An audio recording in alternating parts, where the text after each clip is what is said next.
Amici bellini, allora come andiamo? Come andiamo? Vi ho lasciato un pochino orfani per un giorno in cui praticamente non è successo. Anzi, avessi fatto un video ieri avrei detto probabilmente cose che si invecchiavano su. Cominciamo, che poi i congiuntivi sono difficili.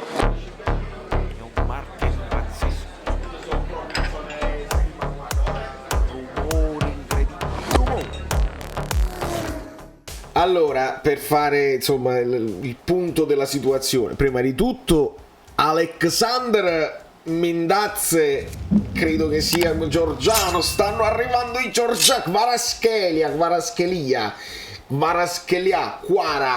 dimmi come si dice, can you tell me the correct pronunciation? Non lo so, ma comunque lascia un like, amico nuovo, iscrivetevi al canale prima che cambia nome e non mi trovate più. Ecco, se vi iscrivete al canale, vi iscrivete al canale Telegram, qualsiasi nome poi alla fine scelga, vedi i congiuntivi, non ci perdiamo ed è importante. Allora, ci eravamo lasciati con la questione di Ospina, che pare sia vicino alla firma con questa squadra araba che poi sembra si è allenata da Rudy Garcia, quindi una delle squadre che, capito, che cercano di avere della gente di esperienza dall'Europa, dal Sud America per crescere come movimento calcio, e ci sta. Ma non è una questione di soldi, anche Ospina sarà affascinato dal progetto un po', come ha detto Insigne, ma Cadarici è normale che deve dire. Poi questa frase, affascinati dal progetto, è una frase fatta del calcio, lo dicono tutti, ma alla fine il progetto qual è? Il progetto è che a fine mese mi dai i soldi che mi devi dare. Dobbiamo essere onesti quando facciamo questi discorsi tranquilli. Un po' d'acqua, portate, bella fresca. Voi Messico 86 l'avete sentita? Perché no? E quindi sfioriamo anche il discorso di Insigne, insomma ha parlato varie conferenze eccetera eccetera, tutte cose normali. Vi ripeto, mi pare che ne abbiamo già parlato, l'abbiamo accennato, che effetto vi ha fatto così. Io vi dico una cosa, aggiungo a margine, vederlo che la presentazione, la maglietta che parla del Toronto, va bene, mi fa piacere per lui, così mi fa un po' più male. Mi ha fatto un po' più male vederlo allo stadio che applaudire per il Toronto. Cioè, per me il professionista può andare a giocare per il Toronto così, ma il fatto che stai tifando, ecco, allo stadio per una squadra che non è Napoli, paradossalmente, guarda un po' com'è strano il sentimento calcistico, quello mi ha fatto male fastidio. Però giustamente lo deve fare, ci siamo, e tutti accolto benissimo. Ha sottolineato come non c'era nemmeno bisogno, che lui offerte dall'Europa non ne ha avute assolutamente, ma va bene così, tutto a posto. Però la questione che mi fa riflettere, perché l'ottimo Angioletto mi ha mandato questa cosa, che mettiamo qua, spostiamoci così possiamo anche con un abrabam tattico far vedere come mi arrivano le ispirazioni anche per i video eccetera eccetera. Torna Lupetto torna Lupetto, e me l'ero scordato, cioè devo fare il mea culpa, devo tornare indietro al video dell'altro ieri, perché oggi, che è un martedì pazzesco, io devo, a quel punto interrogativo che ho messo sotto a Rachmani, torna Lupetto, ragazzi. E questa è una cosa importante, perché ecco perché uno potrebbe spiegarsi il Napoli non accelera né per Ostigard né per Casale, che è l'ultimo di cui si è parlato, perché ballano pochi milioni, dice ballano 2 milioni da una parte, 2 milioni dall'altra, almeno così parrebbe. E visto che il Napoli aveva la casella vuota nella mia mente, ho detto fatelo subito, perché l'avete fatto subito per Kvaratskhelia, molto bene, l'avete fatto per Oliveira, molto bene.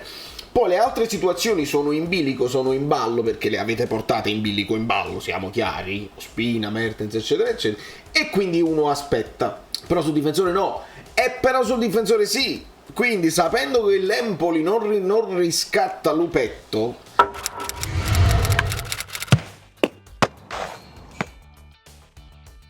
il Napoli adesso si trova il problema, perché se ne trova 4, perché ti sei preso Juan Jesus, e in questo momento paradossalmente siamo completi. Poi uno si deve fidare di Lupetto, e Spalletti ci dovrebbe dire se gli sta bene, però abbiamo Juan Jesus che è mancino, Lupetto che è mancino, Rachmani che è destro, Koulibaly che è destro, che però gioca a sinistra.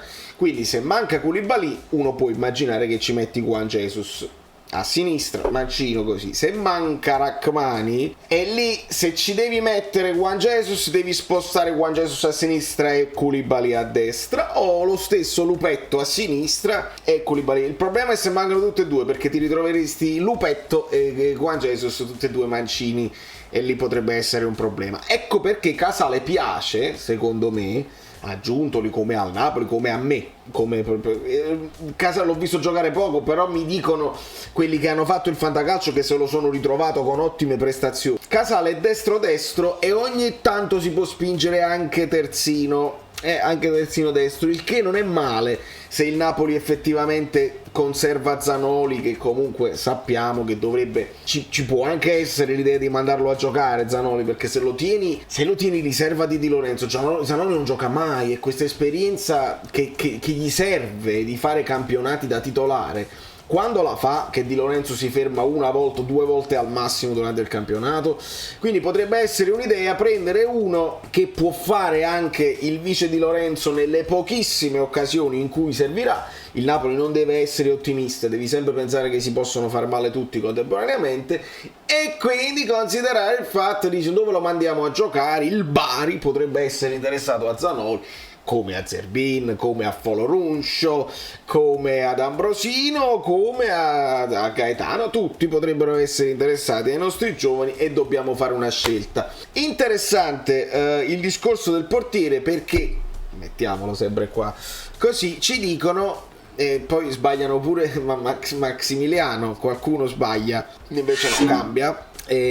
Maximiano, no Maximiliano, capisco che è difficile da scrivere, basta, a me mi fa ridere più che tutte e due, cioè che due cose, capito? Quando fate il copia e incolla delle cose non vi accorgete nemmeno dell'errore, ma va bene, non ce ne frega. Quindi Ospina ai saluti, rinnovo di Meret ancora in ballo, ecco perché non fare il video ieri era importante, perché dice Meret, siamo il rinnovo vicino, appena esce il discorso di Ospina, rinnovo vicino, ma adesso è ancora in ballo perché, visto che retrocede il Granada, la clausola rescissoria che tutti i giocatori, ricordiamo, in Spagna devono avere per forza da contratto, da 25 passa a 12,5 milioni. Ora però io non credo che il Napoli abbia intenzione, dopo quello che ha speso per Meret, di investire 12 milioni per un altro portiere che non sai nemmeno.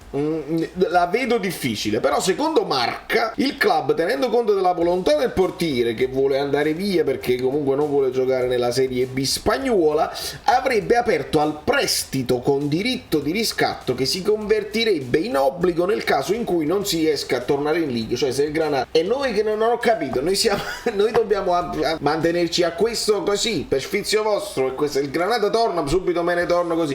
Mi sembra una notizia un po' peregrina, al termine della stagione, condizione favorevole per il club partenopeo che tiene in considerazione questo profilo. Non lo so, secondo me uno, se sceglie poi un portiere, a meno che non vi iscrivete al canale Telegram, perché se iscrivete al canale Telegram è importante, se uno sta pensando al portiere di riserva, vabbè, il Napoli deve essere chiaro, deve stabilire in porta come ci si deve comportare, quindi questa cosa, prestito, diritto, con i portieri veramente non mi convince. E poi possiamo considerare, a chiusura video, una cosa secondo me interessante, perché vedevo una lista tra i vari giocatori più interessanti che sono finiti in scadenza, perché ci finisce Mette, ci finisce Dybala, ci è finito Insigne, che sì, eccetera eccetera. Tra i vari giocatori, sì, Dybala è chiaro, ma non lo consideriamo. Bernardeschi se ne è parlato, ma la cosa si è raffreddata subito. Possiamo ipotizzare a questo punto per un veto posto da Spalletti, credo, perché a De Laurentiis piaceva. Belotti,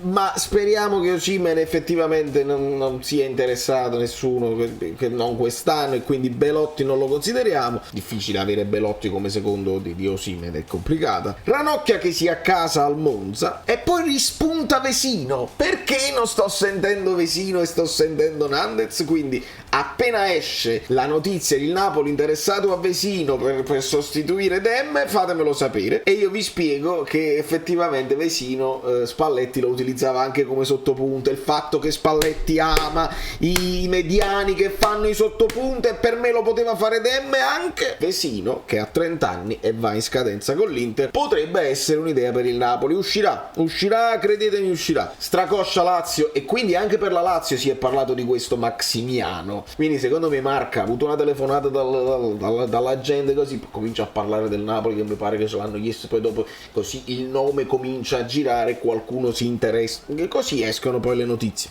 Stragos, però la Lazio, più che Maximiano, pare che vogliano insistere su Carnesì. Romagnoli del Milan, che pure è una figura interessante, nel senso che fu pagato molto, era capitano, poi dopo sparito dai radar Romagnoli, il Milan vince lo scudetto, e questo lo devono tenere presente. Mirante del Milan, ma Mirante 38 anni, potrebbe essere la figura chioccia effettivamente dietro un Meret, dietro un portiere titolare, se non si dovesse fare con Sirigu anche è uno di questi così. E poi ci sta Santon, che doveva essere il nuovo Maldini, ve lo ricordate? Santon, il terzino che può giocare sia a sinistra che a destra, eccetera eccetera. Poi si è perso completamente dai radar fino ad arrivare ad oggi a 31 anni, un peccato. Potrebbe essere una scommessa, ma è chiaro, non lo consideriamo come terzino sinistro, io lo posso considerare semplicemente come vice di Lorenzo. Ecco, un vice di Lorenzo Santon tu lo puoi considerare se vuoi mandare effettivamente Zanoli a giocare da qualche parte. Poi c'è Giovinco, non credo proprio. C'è Sepulveda, Insigne che va in America, ci chiama Giovinco, non credo proprio.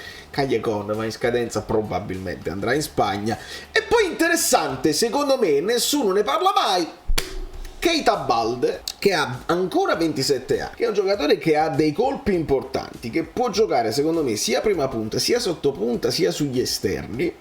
Quindi ve la lancio io così, ogni tanto vi devo lanciare un nome e vediamo se qualcuno lo raccoglie e ci crea una narrativa. Secondo me Keita Balde potrebbe essere un'idea, fatemi sapere cosa ne pensate. È uno che va, è uno che ha fisicità, è uno che potrebbe fare il vice Osimhen, anche giocare con Osimhen. Come vice Osimhen, ecco, se tu ti togli Petagna, Keita Balde forse un po' più di Simeone, se proprio vogliamo parlare dei vici Osimhen che ci possono. Certo, è un giocatore da recuperare, che si è perso un pochino per strada, però sai, potrebbe accettare un ruolo così, visto che non sento grandi interessamenti per lui. Che ne pensate di Keita Balde?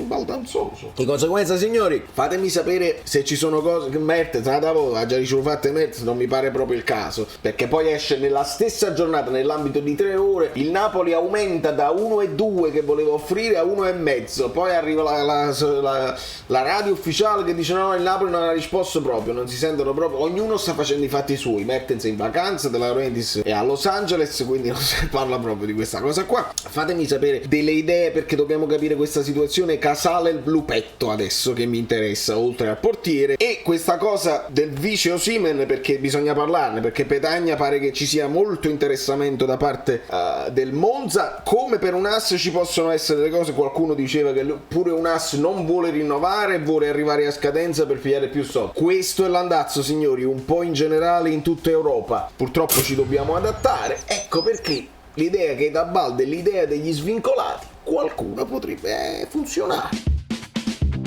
Ciao, sono Saveria Solida.